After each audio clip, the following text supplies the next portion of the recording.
কাঁচা পুরো কচ্চা, পুরো কাঁচা। জানি না যে এতটা কাঁচা হবে, দোকান থেকে নিয়ে এসেছে। তো এই যে মাখাবো এবার। দেখো মেয়ের খুব উৎসাহ, কচ্চা মাখাবো বলে। দেখাচ্ছি তোমাদের কিভাবে কি করছি। তো কচ্চা মাখবো। তো দেখো মেয়ের উৎসাহ যেন আরও বেশি, আমার সাথে সাথে ও কেমনভাবে চটকাচ্ছে।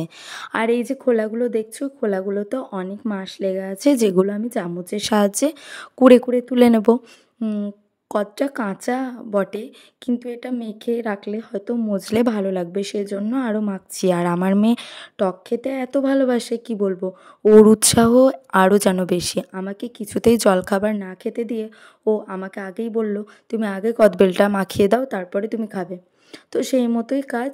এ দেখো কদবেলটা এখানে ভালো করে চটকে নিয়ে 1 চামচ মতো গুড় দিয়ে দিয়েছি, এর মধ্যে পরিমাণ মতো লবণ দিয়ে দিয়েছি, আর দিয়েছি কাঁচা লঙ্কা 2টো, আর দিয়ে দিয়েছি সর্ষের তেল।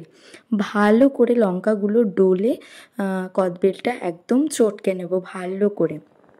আর সত্যি কথা বলতে কি, গুড় দিয়ে মাখাটা আমি আমার দিদা শাশুড়ির কাছ থেকে জেনেছিলাম।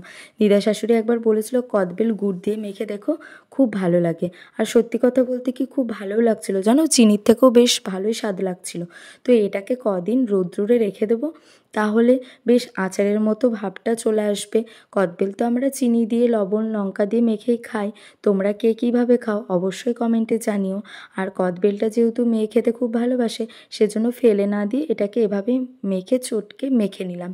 কাঁচা হলেও কী হবে, কোষ্টে কিন্তু, তবু এটা মেখে রেখে দেবো, রোদে 2-4 দিন রেখে দেবো, তাহলে সুন্দর হয়ে যাবে। তো কদটা মাখানোর পর একটু খেয়ে দেখলাম, বেশ ভালো লাগলো জানো, মাখাটা বেশ সুন্দর হয়েছে। এদিকে ঝাল ঝাল, এদিকে গুড়, এদিকে লবণ তেল, সব রকম পরিমাণটা বেশ ভালো ছিল। তো মেয়েকে একটু দিতে গেলাম, খেলো না, কারণ ও আগে একটা গোটা কাঁচা কদই খেয়ে নিয়েছে, ওর নুন লবণ কিচ্ছু লাগেনি।